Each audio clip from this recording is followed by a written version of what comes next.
Hello दोस्तों, welcome to Easy Nursing Academy. आप सभी का एक बार फिर से इजी नर्सिंग एकेडमी में बहुत बहुत स्वागत है। तो चलिए दोस्तों, आज हम बात करेंगे जो CRPF central reserve police force की जो वैकेंसी निकली है स्टाफ नर्स की, उसके बारे में हम बात करेंगे। तो चलिए, ये एक गुड न्यूज़ है सभी उन कैंडिडेटों के लिए जो नर्सिंग ऑफिसर्स की एग्ज़ाम की तैयारी कर रहे हैं। तो आज हम बात करेंगे पैरामेडिकल स्टाफ की जो वैकेंसी निकली है उसके बारे में। सीआरपीएफ के अंदर पैरामेडिकल की जो वैकेंसी निकली है उसके बारे में हम बात करेंगे।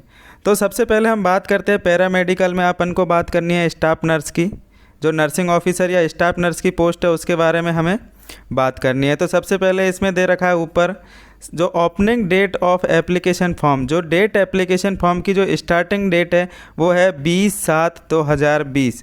20 जुलाई 2020 से क्या हो रहा है, एप्लीकेशन जो फॉर्म भरने की जो है स्टार्ट हो रही है। एप्लीकेशन जो स्टार्ट होंगे 20/7/2020 से स्टार्ट होंगे और जो सबमिट करने की जो डेट है वो है 30 अगस्त 2020। कितना है जो लास्ट डेट है एप्लीकेशन फॉर्म सबमिट करने की, वो कितनी है, 31 अगस्त 2020। और डेट ऑफ रिटन एग्जामिनेशन, जो रिटन एग्ज़ाम होगी उसकी डेट कितनी है, 20 दिसंबर 2020 क्या है इसकी जो एग्ज़ाम डेट है। अब हम बात करते हैं कि स्टाफ नर्स की जो वैकेंसी है उसके अंदर कितने पोस्ट जो है निकली हुई है अपने लिए। तो हम बात करेंगे स्टाफ नर्स या सब इंस्पेक्टर के बारे में। तो स्टाफ नर्स जो है उसकी जो टोटल वैकेंसी निकली हुई है वो कितनी है, 175 जो है टोटल वैकेंसी है। टोटल वैकेंसी 175 है, जिसमें से अनरिजर्व जो वैकेंसी है वो है 81 पोस्ट जो है अनरिजर्व के लिए है, और ओबीसी के लिए 40 पोस्ट है, और एससी के लिए कितनी है, 26 पोस्ट जो है एससी कैंडिडेट के लिए है। और जो एसटी कैंडिडेट है उनके लिए जो पोस्ट है वो है 11 है। डब्ल्यूएस की पोस्ट कितनी है, 17 पोस्ट ईडब्ल्यूएस की पोस्ट है। तो ऐसे कुल मिला के जो टोटल पोस्ट हो रही है हमारी वो कितनी हो रही है, 175 जो है टोटल पोस्ट हो रही है स्टाफ नर्स की वैकेंसी के लिए।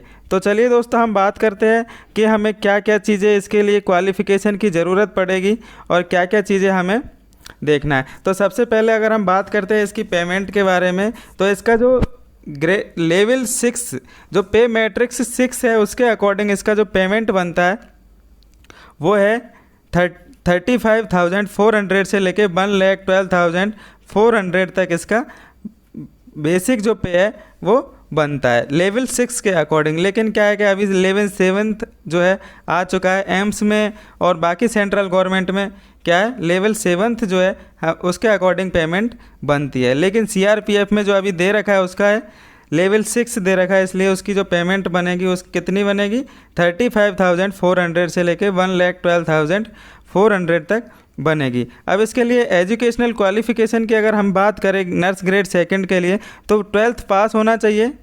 12th pass from a recognise board, pass the 3.5 year course, मतलब जीएनएम कोर्स।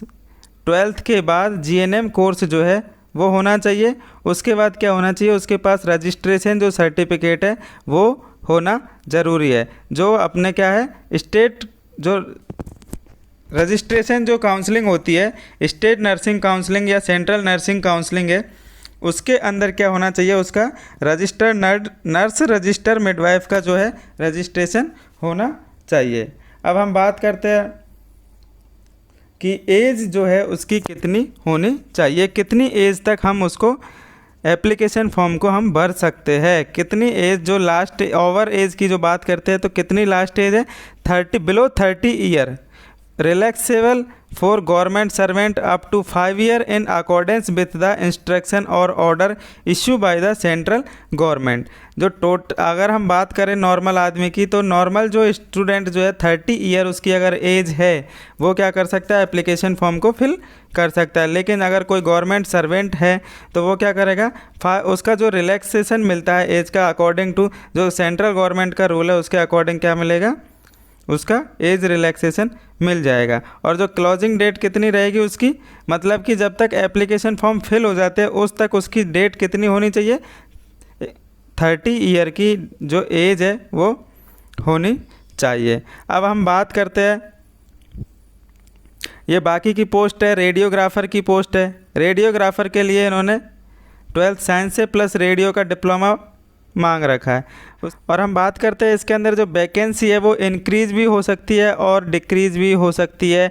किसी भी एडमिनिस्ट्रेशन रीजन की वजह से क्या हो सकता है, वैकेंसी बढ़ भी सकती है और वैकेंसी घट भी सकती है। और इसके बाद हम बात करते हैं 10% जो वैकेंसी है वो क्या है, रिजर्व है एक्स सर्विसमैन के लिए। एक्स सर्विसमैन जो है उनके लिए 10% वैकेंसी क्या है, रिजर्व रखी हुई है। अब हम बात करते हैं कि जो पोस्ट कोड जो हमें एप्लीकेशन फॉर्म में भरना होता है, इसका जो एप्लीकेशन फॉर्म है वो ऑफलाइन भरना होगा, तो उसके लिए हमारी पोस्ट कोड कौन सी है, स्टाफ नर्स के लिए इसकी पोस्ट कोड है 02। 02 क्या है, इसका पोस्ट कोड है स्टाफ नर्स या सब इंस्पेक्टर की पोस्ट के लिए। नेक्स्ट हम बात करते हैं एज रिलैक्सेशन की। तो एज रिलैक्सेशन क्या है, अकॉर्डिंग टू कैटेगरी वाइज जो एज रिलैक्सेशन है वो ये है। जो अनरिजर्व या EWS के अंदर आते हैं उनके लिए कोई भी एज रिलैक्सेशन नहीं है। SC के कैंडिडेट है और ST के कैंडिडेट है उनके लिए क्या है, 5 ईयर का एज रिलैक्सेशन मिल जाएगा। और OBC के कैंडिडेट है उनके लिए 3 ईयर का एज रिलैक्सेशन है। और एक्स सर्विसमैन जो जनरल या अनरिजर्व का है उनके लिए क्या है, 3 ईयर का जो एज रिलैक्सेशन मिल जाएगा। कब, after deduction of the military services, जो मिलिट्री सर्विसेज है उसके डिडक्शन के बाद उनको क्या मिलेगा, एज रिलैक्सेशन मिल जाएगा। कितने साल का, 3 साल का एज रिलैक्सेशन क्या है उनको मिल जाएगा। अब बात करते हैं फिजिकल की। फिजिकल स्टैंडर्ड की अगर हम बात करते हैं तो फिजिकल जो होगा वो क्या होगा, सभी के लिए, सभी पोस्ट के लिए फिजिकल होगा। डाइटिशियन है, SI स्टाफ नर्स है, रेडियोग्राफर है, फार्मासिस्ट है, नर्सिंग असिस्टेंट है, फिजियोथेरेपिस्ट है, उन सभी के लिए क्या होगा, फिजिकल होगा। तो फिजिकल में क्या पूछ रखा है उन्होंने, क्या चीज़ चाहिए उनको फिजिकल में, हाइट जो चाहिए अनरिजर्व SC और OBC और EWS कैटेगरी की, उनमें मेल कैंडिडेट की जो हाइट चाहिए वो 170 सेंटीमीटर चाहिए और फीमेल कैंडिडेट की हाइट चाहिए वो 157 सेंटीमीटर चाहिए होती है। अब बात करते हैं चेस्ट की। तो चेस्ट अनरिजर्व SC और OBC के कैंडिडेट है उनके लिए चेस्ट जो है 80 सेंटीमीटर विदाउट एक्सपेंशन, बिना फुलाए हुए, चेस्ट एक्सपेंशन के बिना हमें 80 सेंटीमीटर चाहिए। और मिनिमम से मिनिमम 5 सेंटीमीटर जो चेस्ट है वो एक्सपेंशन होना चाहिए। 80 सेंटीमीटर के बाद जब चेस्ट अपन फुलाते हैं, एक्सपेंशन करते हैं, तो कितना, 5 सेंटीमीटर मिनिमम चाहिए होता है। फीमेल कैंडिडेट के लिए ये क्राइटेरिया एप्लीकेबल नहीं होगा। अब हम बात करते हैं relaxation of height to a scheduled. ST के कैंडिडेट या हिली एरिया के कैंडिडेट है उनके लिए क्या होगा, हाइट के अंदर रिलैक्सेशन मिलता है। तो उन कैंडिडेट जो शेड्यूल्ड ट्राइबल ST के कैंडिडेट जो है उनके लिए जो हाइट है 162.5 सेंटीमीटर है और फीमेल कैंडिडेट है उनके लिए कितना है, 150 सेंटीमीटर है। उसके बाद हम बात करते हैं बाकी के जो कैंडिडेट है जिनकी हाइट जो है छोटी होती है। फॉलोइंग द कैटेगरी जो है, ये बहुत सारे स्टेट दे रखे हैं, जम्मू कश्मीर है, त्रिपुरा है, असम है, नागालैंड है, उनके कैंडिडेटों के लिए कितनी चाहिए, मेल कैंडिडेट के लिए 165 और फीमेल कैंडिडेट के लिए 155 सेंटीमीटर चाहिए होती है। अब बात करते हैं ST के कैंडिडेटों के लिए चेस्ट एक्सपेंशन के लिए कितना उनको रिलैक्सेशन मिल रहा है। तो उसी तरह मेल के लिए कितना है, 76 से 81 चाहिए चेस्ट एक्सपेंशन और फीमेल के लिए ये एप्लीकेबल नहीं होगा। बाकी के वही जो चेस्ट एक्सपेंशन है वो कम होगी जम्मू कश्मीर या फिर और जो भी हिली एरिया है उनके लिए, उनमें कितना चाहिए, 78 to 83 जो है चेस्ट एक्सपेंशन चाहिए होता है। उसके बाद वेट मेल और फीमेल के लिए अगर हम बात करते हैं, प्रोपोर्शनेटली टू हाइट और एंड एज पर मेडिकल स्टैंडर्ड, जो मेडिकल स्टैंडर्ड के अकॉर्डिंग क्या है, उनकी एज और हाइट जो है सेम होनी चाहिए, जो मेडिकल स्टैंडर्ड को फॉलो करे। उसके बाद फिजिकल टेस्ट की अगर अपन बात करते हैं तो उसमें रन जो रेस है मेल कैंडिडेट के लिए 1 मील रेस करनी है 7 मिनट के अंदर, 7 मिनट 30 सेकंड के अंदर 1 मील जो है हमें रनिंग करनी है। फीमेल कैंडिडेट के लिए 800 मीटर जो है रेस करनी है 6 मिनट के अंदर। उसके बाद लॉन्ग जंप कितना है, 10 फीट जो है लॉन्ग जंप करना है, 10 फीट लॉन्ग जंप करना है। उसके लिए कितने चांस मिलेंगे, 3 चांस जो है उसके लिए मिल जाएंगे। और फीमेल कैंडिडेट को कितना करना है, 6 फीट जंप करना है, उनको भी 3-3 चांस मिल जाएंगे। और हाइट की अगर अपन बात करते हैं हाइट जंप की, तो वो भी 3 फीट हाइट जंप करना है और फीमेल कैंडिडेट को 2.5 जो फिट है वो जंप करना है।